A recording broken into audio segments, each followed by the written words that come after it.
Today, we are here to talk about the media system in Hong Kong, majorly focusing on newspaper. By analyzing the characteristic of media in Hong Kong, we can understand its strength, weakness, and also ways to improve the system. Our analysis on Hong Kong media system is divided in 4 domains, which are based on the media and politics models suggested by Holling and Manson. The 4 domains are mass circulations, political parallelism, journalistic professionalism, and state interventions. Mass circulations.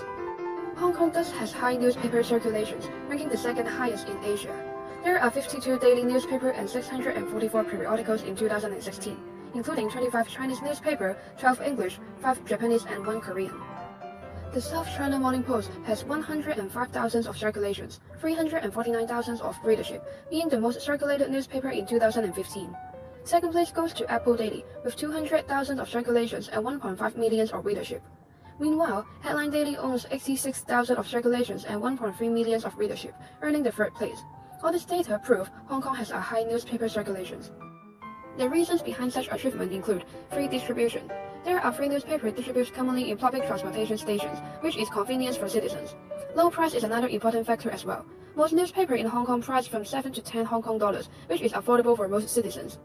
In addition, there is large ownership of mobile devices in Hong Kong, which enable companies to operate online platforms. Such online platforms is popular among the city because citizens can access to news or desired information everywhere and at any time they prefer.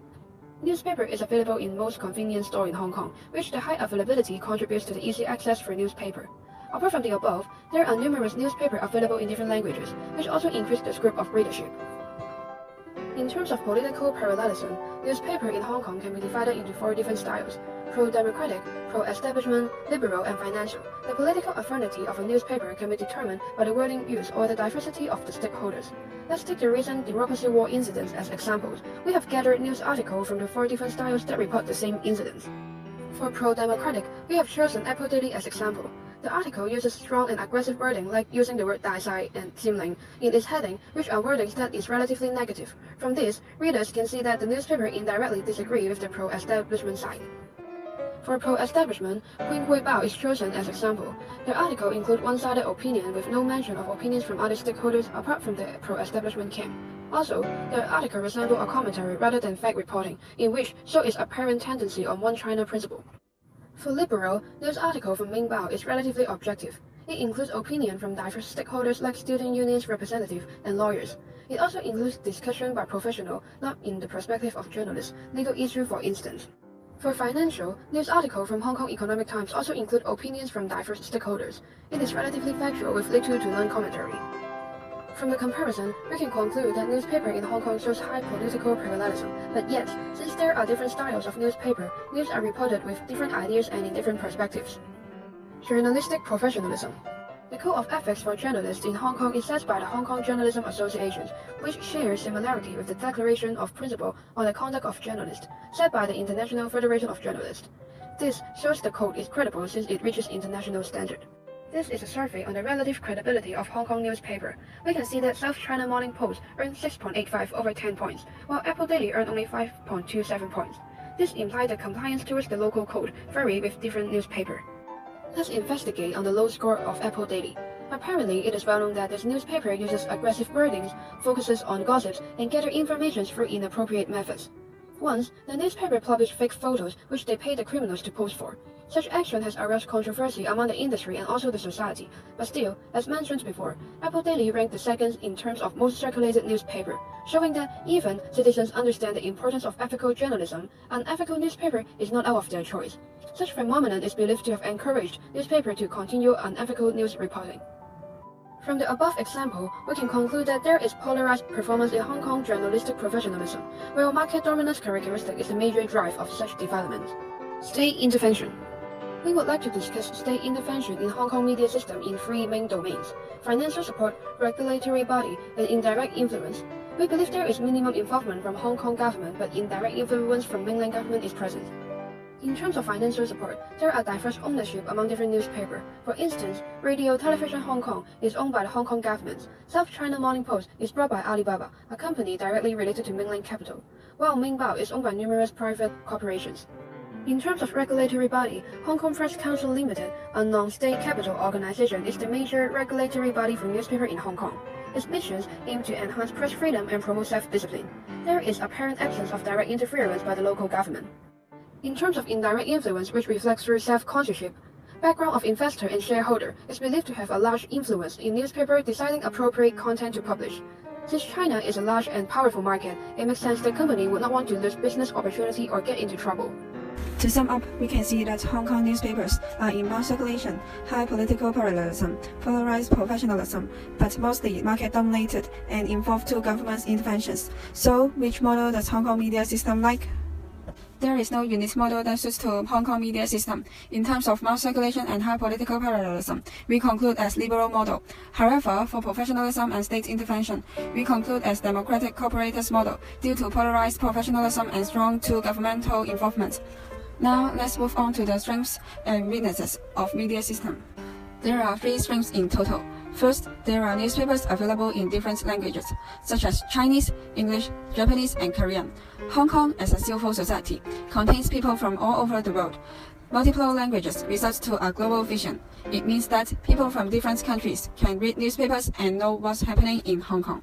Second, newspapers are easy to access. There are printed newspaper and online version of news. Citizens can get the latest news very soon after the incident happened. Moreover, wordings on printed and online newspaper are easy to read and have photos to describe. All citizens can understand about the news. The easy access allow high involvement of Hong Kong citizens. These characters of newspaper fit to the characteristics of Hong Kongers, who have busy daily schedule and high literacy rate. Finally, newspapers contain various ideas and sources. Contents, including wordings and tones, of newspapers are varied due to different stance to government. Newspapers contain ideas from a variety of stakeholders, such as lawyers, to comment on the event. Moreover, the use of official news statements is not compulsory. Contents may be varied by wordings and orders. Therefore, this results to a high diversity and less biased content. The public can get a better and more comprehensive understanding on the event with different opinions. In other words, the government is not inputting official news to the public. It can be concluded as a civilized society. On the weakness side, newspapers are being encouraged to the use of aggressive words.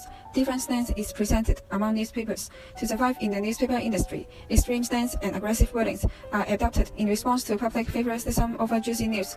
This may twist the value and severity of the fact. Second, there are decrease in journalistic professionalism in Hong Kong. Some of the journalists adopt improper or illegal news research method. Hong Kong is an international city. These scandals decrease the reputation of Hong Kong journalism. On the other hand, indirect control from the central government is increasing in the Hong Kong society, which proud of freedom of press.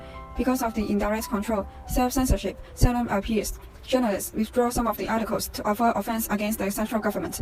This results to an incomprehensive content in the final newspapers. Finally, journalists sometimes become the flag of the central government. According to a survey done in 2010, 59% of respondents reflect that the journalists have scrambled about interviewing the central government officers. They may not obtain news in a very deep way, as they are afraid of the central government. This leads to a news report with incomprehensive information. To conclude, the witnesses twist the facts, decrease credibility of Hong Kong newspapers, and leads to incomprehensive truth. In terms of improving the media system in Hong Kong, we divide the stakeholders into 4 parts, which are state, citizens, media corporation, and related commercial institutions.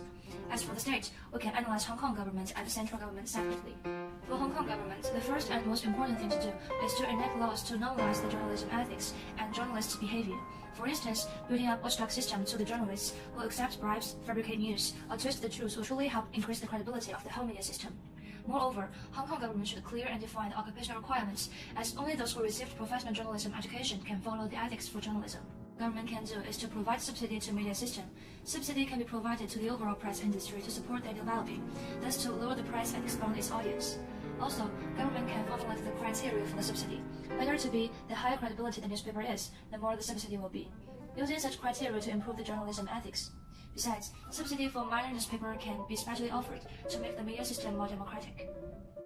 For central government, the most essential thing is to reduce the control of the press and let the Beijing leftist newspaper more market-oriented. This for government newspaper should also focus on the news instead of propaganda. And now let's move on to the citizen part. Citizens are suggested to support independent journalists, attaching more importance to the press industry, especially those credible ones, and making the market orientation less likely to be an entertainment-oriented one. The public should also behave appropriately while engaging in the media system. What they can do includes raising awareness to the public issues and getting more exposed to the news, as well as developing critical thinking, trying to verify the facts and abandoning the bias when retransmit the news. And in this process, citizens are also suggested to stay calm and rational instead of being controlled by emotion and turning the social media platform a place full of bullying.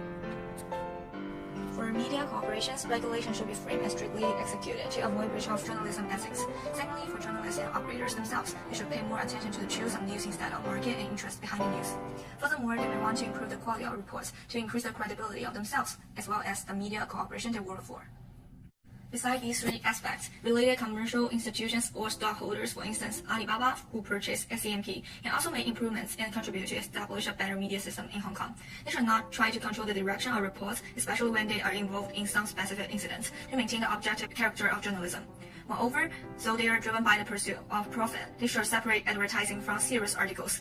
Advertisement can be included in a website or newspaper as an independent aspect, while normal reports don't include any of them.